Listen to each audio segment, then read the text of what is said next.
इत्फल एक बात बता दीजिए। श्रीमती प्रियंका गांधी वाडा।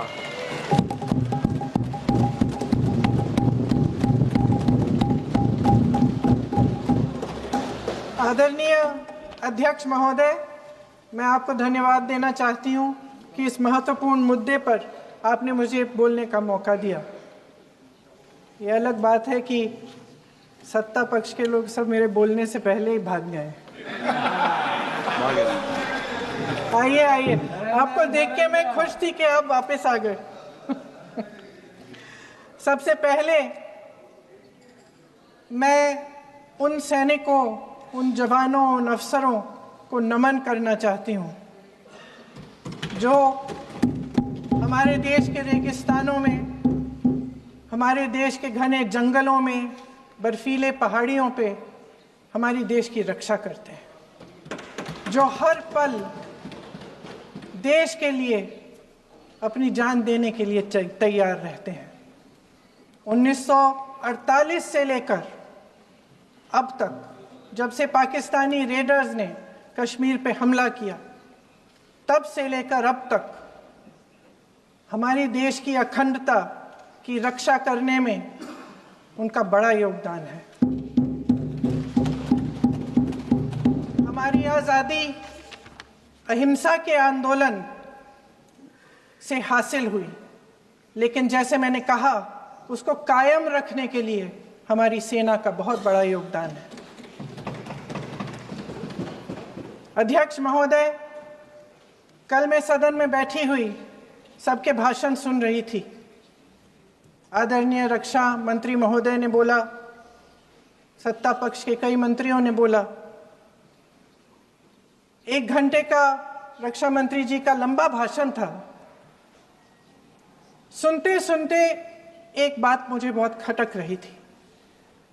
उसके बाद जब दूसरे भाषण भी सुने आपके सत्ता पक्ष के, तब भी ये बात बार बार मेरे मन में आ रही थी कि सारी बातें कर ली, ऑपरेशन सिंदूर की बात कर ली, आतंकवाद की बात कर ली, देश की रक्षा की बात कर ली, इतिहास का पाठ भी पढ़ा दिया, लेकिन एक बात छूट गई। उस दिन 22 अप्रैल 2025 को जब 26 देशवासियों को अपने परिवार के सदस्यों के सामने खुलेआम मारा गया,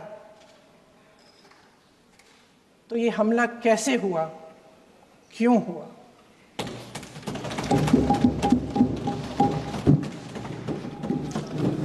अध्यक्ष महोदय, ये लोग बैसारन वैली में, पहलगाम के पास कश्मीर में क्या कर रहे थे? आजकल पब्लिसिटी का दौर है, प्रचार का ज़माना है। कुछ समय से हमारी सरकार ये प्रचार कर रही थी कि कश्मीर में आतंकवाद ख़त्म हो गया है, कि कश्मीर में शांति है, अमन चैन है। प्रधानमंत्री जी ने खूब भाषण दिए, देशवासियों को कहा कि चलिए कश्मीर चलिए, सैर करिए। कई बार मैंने ये भी देखा मीडिया पर, टीवी पर, कि कश्मीर जाइए, ज़मीन खरीदिए, अब वहाँ अमन चैन है, शांति का वातावरण है। इसी बीच शुभम द्विवेदी, एक कानपुर के नौजवान, और उनके पूरे परिवार ने तय किया कि वो कश्मीर जाएंगे। शुभम द्विवेदी की 6 महीने पहले शादी हुई थी। उसकी पत्नी ने कहा कि उनके बीच एक ऐसा रिश्ता था, प्रेम और दोस्ती का ऐसा रिश्ता था कि वो एक दूसरे को बच्चों की तरह हंसाते थे। सोशल मीडिया पर एक वीडियो भी जारी है जिसमें पूरा परिवार एक साथ बैठा हुआ ताश खेल रहा है और ऐसे हंस रहे हैं कि उस वीडियो को देख के किसी का भी दिल टूट जाए कि इस परिवार को इस तरह से उजड़ने क्यों दिया हमने। 22 अप्रैल 2025 को बैसारन वैली में मौसम का मिजाज अच्छा था। जैसे हर रोज़ लगातार 1000 से 1500 लोग वहाँ पहुँचते थे, उसी तरह से उस दिन भी तमाम पर्यटक वहाँ पहुँचे। वहाँ का रास्ता आसान नहीं है अध्यक्ष महोदय जी, जंगल से जाना पड़ता है, पहाड़ों के बीच जाना पड़ता है, घोड़े से जाना पड़ता है। ये परिवार वहाँ पहुँचे, मौसम सुहाना था, उनके बच्चे ट्रैम्पोलिन पे खेल रहे थे, कोई जिपलाइन कर रहा था, कोई चाय पी रहा था, तो कोई कश्मीर की सुंदर वादियों की ठंडी हवा का मज़ा ले रहा था।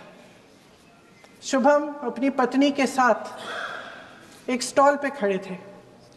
तभी अचानक 4 आतंकवादी जंगल में से निकलते हैं और शुभम को वहीं अपनी पत्नी के सामने मार डालते हैं। उसके बाद वे वहाँ से पूरे वैली में 1 घंटे के लिए लोगों को चुन चुन कर मारते हैं। किसी के पति को अपनी पत्नी के आंखों के सामने, किसी के पिता को अपने बेटे के सामने, चुन चुन कर 26 लोगों को मार डालते हैं। शुभम की पत्नी घबराकर वहां से भागने की कोशिश करती है, अपनी जान बचाने के लिए जंगल की तरफ दौड़ती है। वहां पता चलता है कि तमाम लोग जंगल की तरफ दौड़े हैं और अपनी जान बचाने की कोशिश कर रहे हैं।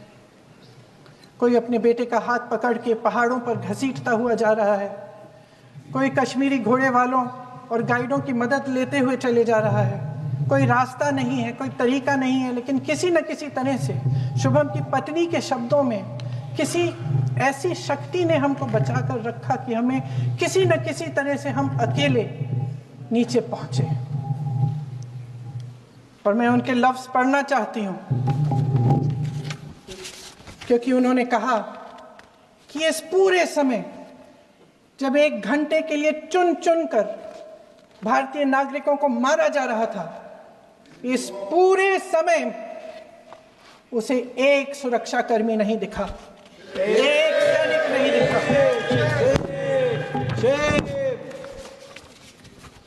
शुभम की पत्नी ने कहा, कोट, मैंने अपनी दुनिया को खत्म होते हुए देखा, अपनी आंखों के सामने एक सिक्योरिटी गार्ड नहीं था।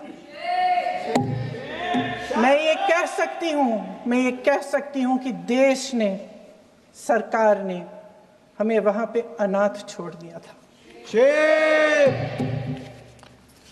सिक्योरिटी क्यों नहीं थी वहां पे एक सैनिक क्यों नहीं दिखा? क्या सरकार को मालूम नहीं था कि यहां रोज 1000 से 1500 पर्यटक जाते हैं? क्या सरकार को मालूम नहीं था कि यहाँ के को पहुंचने के लिए जंगल के रास्ते से जाना पड़ता है? अगर कुछ हो जाएगा तो लोग वहां से निकल नहीं पाएंगे। एक चिकित्सा का इंतजाम नहीं था, फर्स्ट एड का इंतजाम नहीं था, कोई इंतजाम नहीं था, ना सुरक्षा का ना फर्स्ट एड का। इन लोगों को भगवान भरोसे छोड़ दिया गया। ये लोग वहां पे इस सरकार के भरोसे गए और इस सरकार ने उन्हें भगवान भरोसे छोड़ दिया।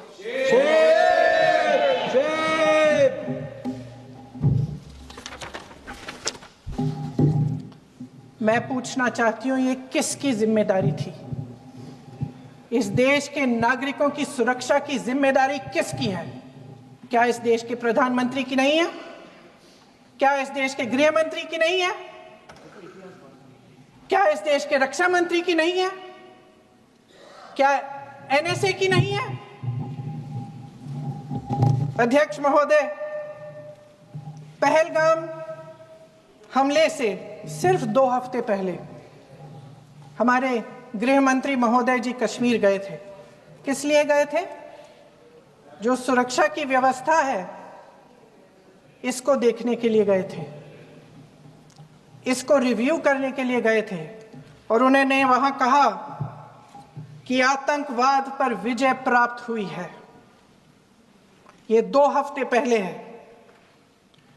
3 महीने बाद JNK के गवर्नर साहब एक आम इंटरव्यू में ऐसे ही चलते चलते कह देते हैं कि हाँ, बैसारन वैली में बहुत लापरवाही हुई और इसके लिए मैं जिम्मेदारी लेता हूँ। ऐसे ही चलते चलते, और वो बात होती है, ख़त्म भी वहाँ होती है और वहीं ख़त्म हो जाती है। उनसे जिम्मेदारी ली भी नहीं जाती, कोई सवाल नहीं उठाता, कोई जवाब नहीं देता। अध्यक्ष महोदय, उस हमले की जिम्मेदारी एक आतंकवादी गुट जिसका नाम टीआरएफ है थोड़े दिनों बाद लेती है। कौन है ये टीआरएफ? 2019 में ये गुट बना। 2020 में इसने कश्मीर में आतंकवाद का काम शुरू कर दिया और 2020 अप्रैल 2020 से लेकर 22 अप्रैल 2025 तक इन्होंने 25 आतंकवादी हमले किए। गृह मंत्री महोदय ने जब यूपीए सरकार के समय के आतंकवादी हमले गिने तो लगभग 25 गिनवाए थे अभी अपने भाषण में। इस गुट ने कश्मीर में 25 हमले 2020 और 2025 के अंदर एक पूरी लिस्ट है इन हमलों की। मेरे पास इतना समय नहीं है इसलिए मैं एक एक को नहीं पढ़ना चाहती, लेकिन मैं इतना कहूंगी कि इनमें रियासी का हमला भी था 2024 का, जिसमें 9 लोग मारे गए और 41 लोग घायल हुए। कुल मिलाकर 2020 से लेकर 22 अप्रैल 2025 तक टीआरएफ ने 41 सेना और सुरक्षा कर्मियों की हत्या की, 27 सिविलियन की हत्या की और 54 लोगों को घायल किया था। भारत सरकार ने टीआरएफ को आतंकवादी संगठन का दर्जा कब दिया? 2020 में दिया, 2021 में दिया, 2022 में दिया, 2023 में दिया। 3 साल बाद, 3 सालों के लिए ये आतंकवादी गतिविधियां कर रहे हैं और आप इनको आतंकवादी संगठन तब कहते हैं 2023 में। इसकी क्या वजह थी? ये सब सरकार के संज्ञान में था और आप मुझे बताना चाहते हैं, सत्ता पक्ष के नेता बताना चाहते हैं कि ये सब आपके संज्ञान में था, लेकिन कोई भी एक ऐसी एजेंसी नहीं है हमारी सरकार की जिसको पता चला कि ऐसा हमला, ऐसा भयानक हमला होने जा रहा है हमारे देश में, कि पाकिस्तान में बैठे हुए इस हमले की योजना बन रही है कि हम भारत जाके हैवानियत करेंगे, 26 लोगों को मार डालेंगे और हमें पता ही नहीं है। क्या ये हमारी एजेंसियों की विफलता है कि नहीं है? ये बहुत बड़ी विफलता है, एक बहुत बड़ी विफलता है। जानते थे कि ये गुट है, जानते थे कि 5 सालों से ये आतंकवादी हमले कर रहा है, अध्यापकों को मारा, आर्मी के बड़े बड़े अफसरों को मारा, आम जनता को मार डाला, पुलिस वालों को मार डाला, और आप इन पे निगरानी नहीं रख रहे थे। और ये जो एजेंसियां हैं इनकी जिम्मेदारी कौन लेगा? क्या आईबी चीफ ने अपना इस्तीफा दिया? क्या किसी ने इस्तीफा दिया? गृह मंत्री जी के कार्य क्षेत्र में आता है इंटेलिजेंस ब्यूरो। क्या गृह मंत्री जी ने इस्तीफा दिया? इस्तीफा छोड़िए, जिम्मेदारी ली।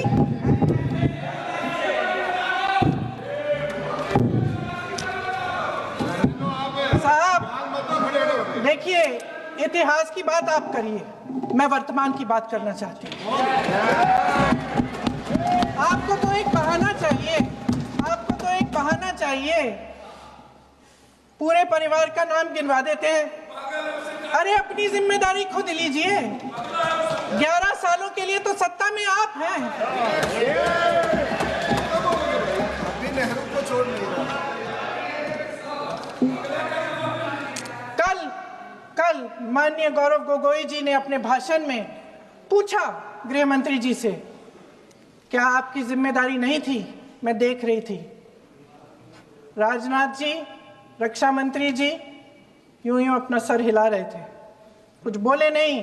अंदर से ये महसूस हुआ होगा कि यहाँ कुछ जिम्मेदारी थी, लेकिन माननीय गृह मंत्री महोदय जी हंस रहे थे, वे हंस रहे थे।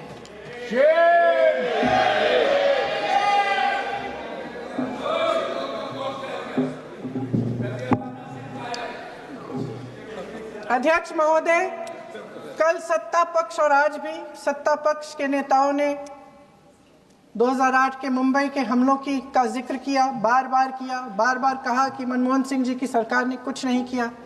ये तो जानकारी होगी ना कि उसी समय जब वो आतंकवादी हमला चल रहा था तभी उन आतंकवादियों को मार डाला था, एक बचा था और उसको भी फांसी दे दी थी 2012 में। महाराष्ट्र के मुख्यमंत्री ने इस्तीफा दिया। देश के गृह मंत्री ने जिम्मेदारी लेकर इस्तीफा दिया। एक जवाबदेही थी पब्लिक के प्रति, एक जवाबदेही थी इस देश की जनता के प्रति, इस देश की धरती के प्रति।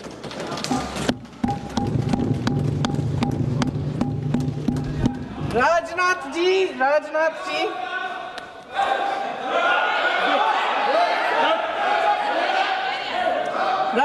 जी तो पुलवामा, उरी और पठानकोट के समय गृह मंत्री रहे थे। आज वे रक्षा मंत्री हैं और हमारे गृह मंत्री महोदय श्री अमित शाह जी के नाक के नीचे पूरा मणिपुर जल गया, दिल्ली में दंगे हुए, पहलगाम में हमला हुआ और आज भी वे उसी पद पर बैठे हैं। क्यों? अध्यक्ष महोदय, बमबारी से अखबारों के हेडलाइन बनते हैं, मगर कहानी सुरक्षा में की चूक में भी है। आज देश खोखले भाषण नहीं सुनना चाहता, देश जवाब चाहता है, तसल्ली चाहता है कि सच उससे छिपाया नहीं जाएगा। देश जानना चाहता है कि उस दिन अप्रैल 22, 2025 को क्या हुआ और क्यों हुआ। आप तो खुद अपनी पीठ थपथपाने में लगे रहते हैं। सेना, देश, संसद से सच छुपाते हैं। ऑपरेशन सिंदूर जब शुरू हुआ, हम सब ने समर्थन किया, सब एकजुट होकर खड़े हो गए इस देश के लिए। दोबारा होगा, दोबारा खड़े हो जाएंगे। अगर हमारे देश पे हमला होता है तो यहाँ इस सदन में किसी भी पार्टी का हो, कोई भी हो, सब आपका समर्थन करेंगे। और हमें अपनी सेना पर गर्व है कि उन्होंने इस बार भी दृढ़ता से लड़ाई लड़ी, धैर्य से लड़ाई लड़ी, वीरता से लड़ाई लड़ी। लेकिन इस ऑपरेशन का सिंदूर का क्रेडिट, उसका श्रेय तो हमारे प्रधानमंत्री जी चाहते हैं। सही भी है, ठीक है, सही है, श्रेय ले। ओलंपिक्स में हमारा मेडल आता है, उसका भी श्रेय लेते हैं। लेकिन सिर्फ श्रेय लेने से नहीं होता नेतृत्व, जिम्मेदारी भी लेनी पड़ती है।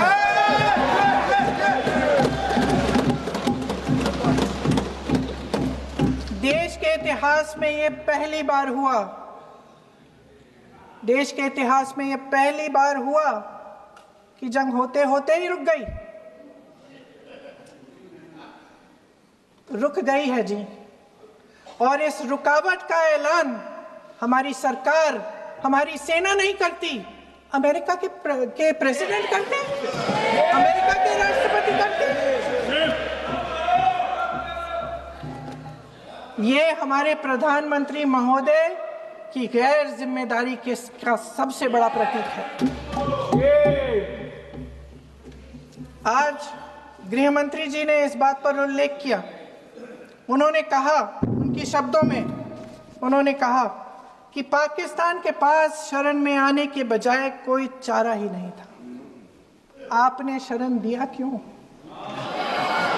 वो आते हैं आपके देश के अंदर, लोगों को मार डालते हैं और आप उनको शरण दे रहे हैं। क्यों दिया शरण? इसका जवाब क्यों नहीं दिया एक भी भाषण में? जैसे ये बात उठी, शरण की बात की, हमारे गृह मंत्री जी ने इतिहास में चले गए। नेहरू ने क्या किया, इंदिरा गांधी ने क्या किया, यहां तक कि मेरी मां के आंसुओं तक चले गए।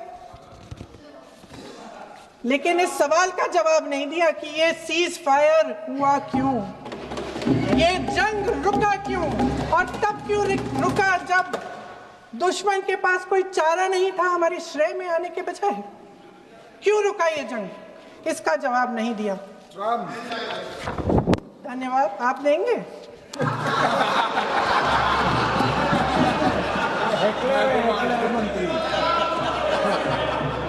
देना भाई देना, आपको टाइम मिलेगा तो। टाइम नहीं मिलेगा आपको शायद। वैसे महोदय, मेरी माँ की आंसू की बात किए,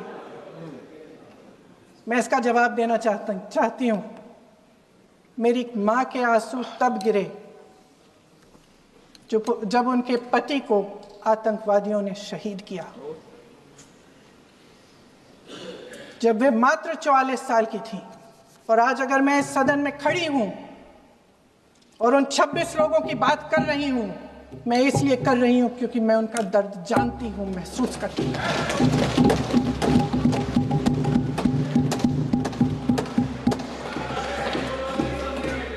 अध्यक्ष महोदय, मैंने कहा कि देश का नेतृत्व सिर्फ उपलब्धियों का श्रेय लेने से मजबूत नहीं होता। सफलता और विफलता दोनों की जिम्मेदारी लेने से बुलंद होता है। ये सोने का ताज नहीं है, कांटों का ताज है। अध्यक्ष महोदय, जब सरकार झूठी और कायर हो तो वे बहादुर से बहादुर सेना के साहस और पराक्रम को भी कमजोर कर देती है। देश को प्रतिशोध के साथ साथ सबके प्राणों की रक्षा का प्रण चाहिए। सेना की शक्ति के साथ सरकार की सच्चाई भी चाहिए। महान देशभक्त शहीद इंदिरा गांधी जी, जिन्होंने सफल कूटनीति के बल पर अमेरिका के राष्ट्रपति निक्सन का मुकाबला करके पाकिस्तान का विभाजन करवाया, बांग्लादेश बनाया, 1 लाख पाकिस्तानी सैनिकों को आत्मसमर्पण करने पर मजबूर किया, उन्होंने कभी इसका श्रेय लेने की कोशिश नहीं की। ऑपरेशन सिंदूर का मकसद अगर पाकिस्तान को सबक सिखाना था तो शायद ये मकसद अभी अधूरा है, क्योंकि हमारी कूटनीति विफल रही है। इसका प्रमाण यही है कि ऑपरेशन सिंदूर के बाद एक पाकिस्तानी जनरल, जिसके हाथ खून से रंगे थे, अमेरिका के राष्ट्रपति के साथ बैठकर लंच खा रहे थे। अगर ऑपरेशन सिंदूर का मकसद आतंकवाद को खत्म करने का था तो पाकिस्तान को संयुक्त राष्ट्र के आतंकवाद विरोधी समिति का अध्यक्ष चुने जाने से इस मकसद को धक्का लगा है। इसकी जिम्मेदारी कौन लेगा? क्या हमारे प्रधानमंत्री लेंगे? क्या उनमें ये हिम्मत है? नहीं है। अगर इस ऑपरेशन के दौरान हमारे जहाजों का नुकसान नहीं हुआ तो सदन में इसे साफ साफ कहने से क्या डर है? क्यों नहीं कहा है? कल भी रक्षा मंत्री जी ने कहा कि हमारे इंफ्रास्ट्रक्चर का नुकसान नहीं हुआ, तो जहाजों के बारे में भी बता दें, साफ साफ बता दें, क्या हर्ज है? सच्चाई तो है। सवालों से बचने के लिए ये सरकार हमेशा प्रयास करती है। इसकी राजनीतिक कायरता बेमिसाल है। देशवासियों के प्रति जवाबदेही का एहसास ही नहीं है। सच्चाई ये है कि इनके दिल में जनता के लिए कोई जगह नहीं है। सब राजनीति है, सब पीआर है, सब प्रचार है, सब पब्लिसिटी है। देश की जनता के लिए आपके हृदय में कुछ नहीं रहा। बहुत समय हो गया है आप इस प्रचार में ही लिप्त हैं, जनता को देख नहीं पा रहे हैं। जी माननीय, जो पहलगाम में हुआ, खत्म करती हूँ, जो पहलगाम में हुआ उससे हर एक देशवासी के दिल पे चोट पहुंची है। हिमांशी नारवाल की गुहार ने हम सबको शर्मिंदा किया है। इसीलिए मैं आज यहाँ खड़े हुए एक आखिरी बात करना चाहती हूँ।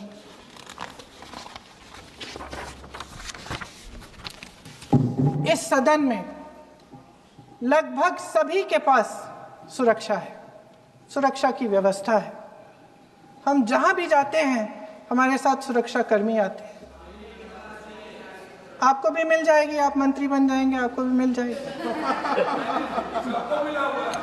मैं मजाक की बात नहीं कर रही हूँ, थोड़ा सा धैर्य रखिए। उस दिन पहलगाम में 26 परिवार उजड़ गए। 26 लोगों को अपने परिवार के सदस्य के सामने मारा गया। 26 बेटे, पति, पिता गुजर गए। उनमें से 25 भारतीय थे।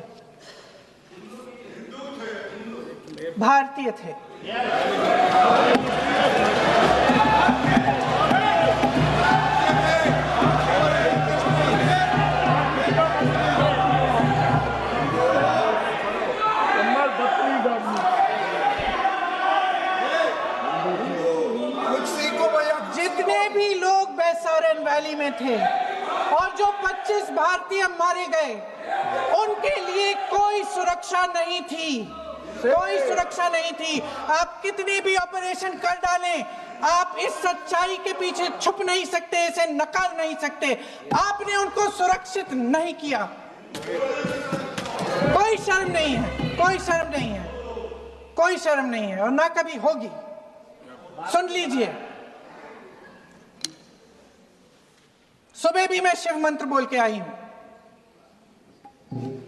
इनको क्या पता शिव मंत्र क्या है? शिव मंत्र खत्म कर लूं अपना भाषण। शिव मंत्र मैं एक बार उन 25 भारतीयों के चुप रही। मैं एक बार उन 25 भारतीयों के नाम इस सदन में पढ़ना चाहती हूं, ताकि यहां बैठे हर सदस्य को यह एहसास हो कि वे भी हमारी तरह इंसान थे, किसी राजनीतिक बिसात के मोहरे नहीं थे। वे भी इस देश के बेटे थे, वे भी इस देश के शहीद हैं। उनके परिजनों के प्रति हम सब की जवाबदेही बनती है। उन्हें सच्चाई जानने का हक है। समीर गुहा भारतीय, बिट्टन अधिकारी, मनीष रंजन, हेमंत सुहास जोशी, विनय नारवाल, सुशील नथनियल, अतुल श्रीकांत मोने, सैयद आदिल हुसैन शाह, नीरज वानी, रामचंद्रन, संजय लक्ष्मण लेले, माननीय प्लीज, दिनेश अग्रवाल, दिलीप दिल से, प्रशांत कुमार सतपति, JS चंद्रमौली। अब आप बोलिए, अब आराम से। JS चंद्रमौली, यतीश परमार, S मधुसूदन राव, सदस्य नारेबाजी का सदन नहीं है। शैलेश कलाटिया, ये तरीका ठीक नहीं है आपका। मंजुनाथ राव, कौस्तभ गणबोटे, शुभम द्विवेदी,